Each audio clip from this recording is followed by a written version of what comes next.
Hello, my friends.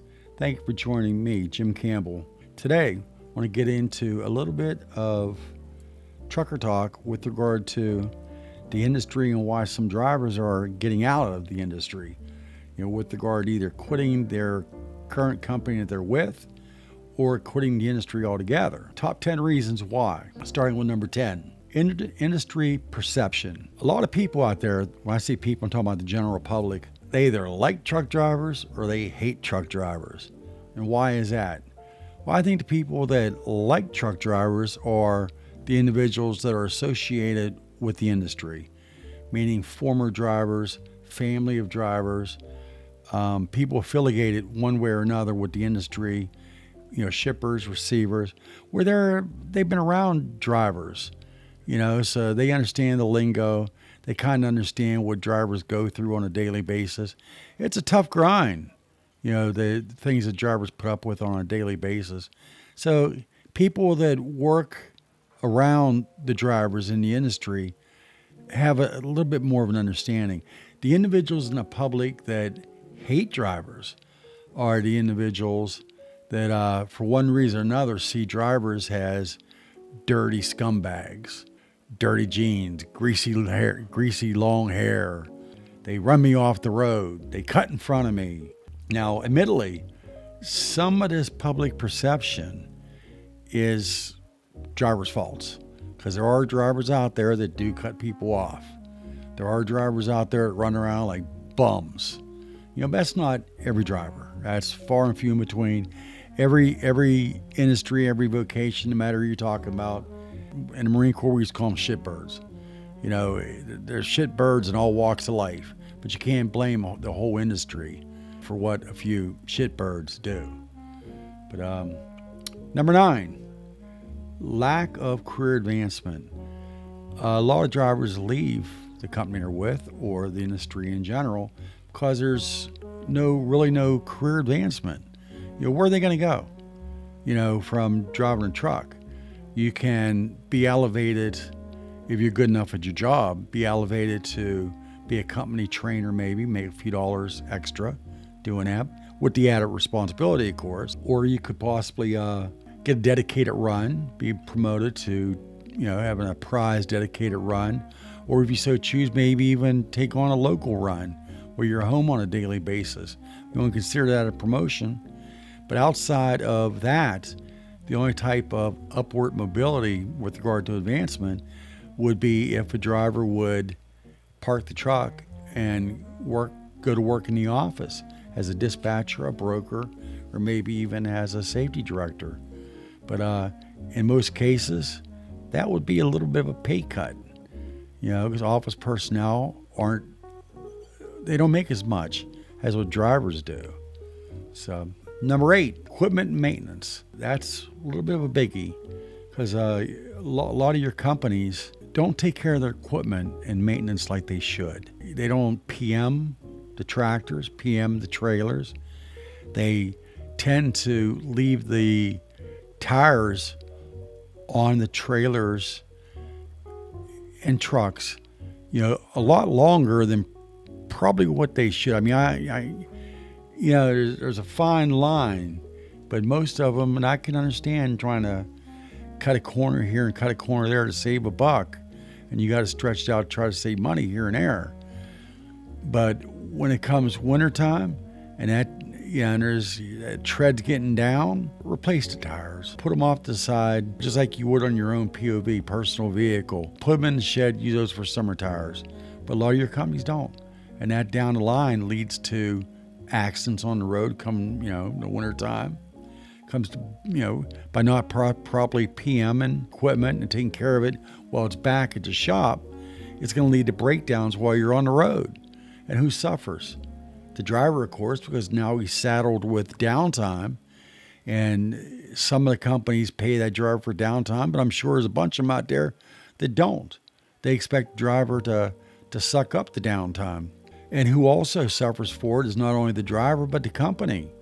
Because now, if that company had serviced that equipment as they should have when it was back at their home base, at their home terminal, and PM'd it correctly and done what they needed to do, instead of now that equipment breaking down on the road, now you're going to have added cost because it's going to cost you a hell of a lot more to have that truck or trailer serviced on the road, towed somewhere, parts, labor. It's going to be a hell of a lot more than what it would have been if you had just had it done back at your shop. I mean, you want to try to save a little bit of money by not having the proper staffing at your garage, run it by not running that second shift, at your terminal to make sure that all the PM gets done. Hey, you're going to pay the piper one way or the other. You're either going to pay to have the extra mechanic work and do it right while it's back at your home terminal, or you're going to do it on the road, breakdowns. And when that happens, now you got added cost once again with the equipment breaking down, added cost. But now you got pissed off drivers. That's another reason why drivers leave. Number 7, compensation. There's a reason why Walmart has 4,616 stores nationwide with a mixture of grocery and general merchandise.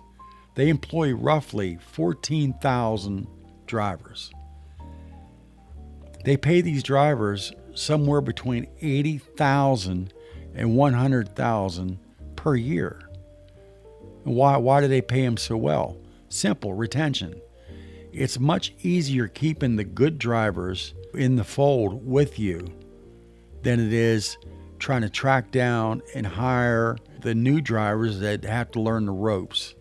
It's a lot easier keeping the ones you have. And Walmart understands that. UPS is another one. Top pay for a UPS driver is $44 an hour. Same thing.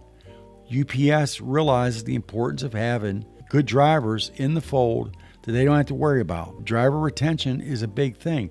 Why more companies don't take that stand, I'll never know. It's much easier keeping the good drivers you have, and saving the cost of constant recruiting, administration cost. But that's one of the major reasons why. Money, lack of compensation. That's another reason why drivers leave. Number 6, safety concerns.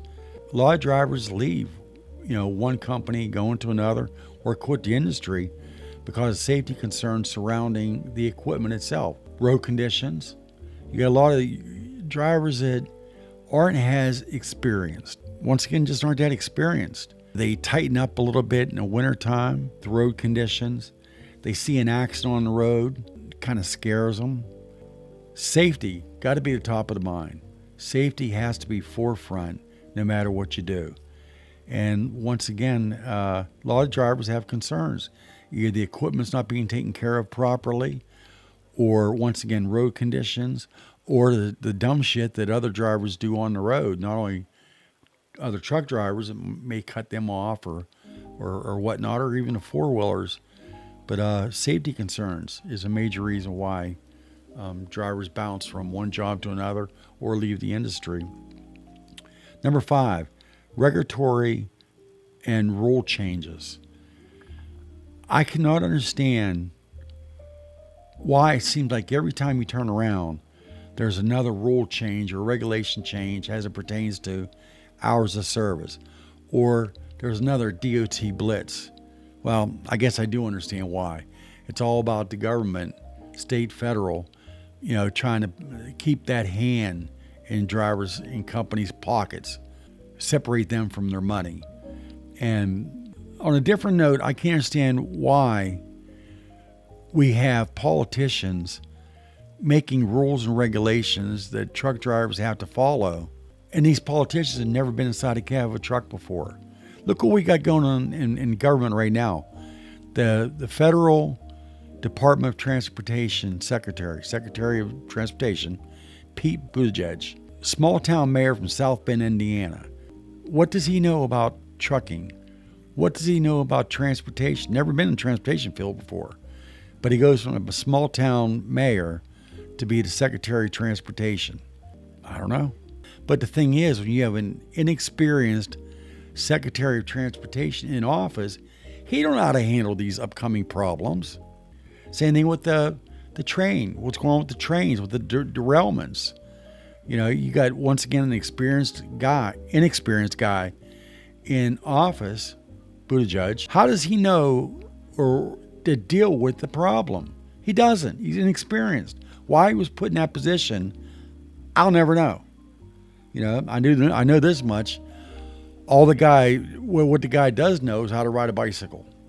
That's what he does. Rides a bicycle around with a nice little helmet on. Okay, number 4. Reason why drivers leave the industry, leave the job, bounce around to a different job, is health concerns. Let's face it, sitting on your butt all day, holding the steering wheel, driving down the road for hours on end, and then grabbing a bite to eat and climbing into the bunk and sacking out just to get up and do it all over again is not healthy.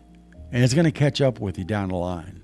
Might not be today, might not be tomorrow, but down the line, if you truck long enough, it's going to get you in the form of health problems. More drivers need to understand the importance of eating healthy. Park a little bit farther away and walk. Get some exercise. Health concern is a big thing. Number 3, physical and mental stress. Driving long hours, dealing with the traffic is not an easy thing to do. Then you mix that with weather concerns, tight schedules you got to meet. Leads to plenty of stress. Not everyone can take that pressure and be able to deal with it. Number 2 reason, isolation and loneliness. Day after day of driving up and down the road, listening to AM and FM radio or audio books or just grab ass and on CB with other drivers, after a while that gets old. It gets old. You get lonely. It wears on you. I can remember back when I was still driving, I'd come home after being gone this is when I quit running California, started running regional. I got married. But gone all week, home on weekends. And I'd come home on a Friday night and I'd talk my wife's head off. I wouldn't shut up. And she'd say, "Man, don't you ever shut up?" I said, "I don't get to talk to anybody other than on the radio, CB. I said, I don't get to see or talk to anybody. So yeah, I'm trying to catch you up in current events." But isolation, being out there alone by yourself. I know you're not really alone because you got to CB talking to other people. And yeah, you do get to interact with people at the shippers, receivers, and truck stops, of course. But it's not the same thing. It's not the same thing. That wears on some people. The number 1 reason why drivers leave either the current company they're with or the industry in general is the long hours and the time away from home. Over-the-road drivers are often on the road for weeks at a time. Regional drivers generally are gone all week and home on weekends sometimes. That wears on you, creates problems on the home front. The guys that are married with wives or girlfriends at home and you're gone for a couple weeks at a time, then you get mixed in with kids with that. It creates problems, creates a lot of stress on a relationship. So a lot of times that's going to lead to a career change with a lot of drivers. Career change in that they're either going to bounce off being over the road driver and go local or go go regional, or just quit the industry and find something else that's going to be more satisfying. It's going to allow them to be home more often and not ruin their home life. Understanding and addressing these factors has got to be paramount to trucking companies if they want to improve their driver retention, take care of their drivers better. Any drivers out there feel a need to contact me with any questions or anything I can do to help you out, please don't forget to leave a message. Thank you very much. Talk to you later. Take care. Bye-bye.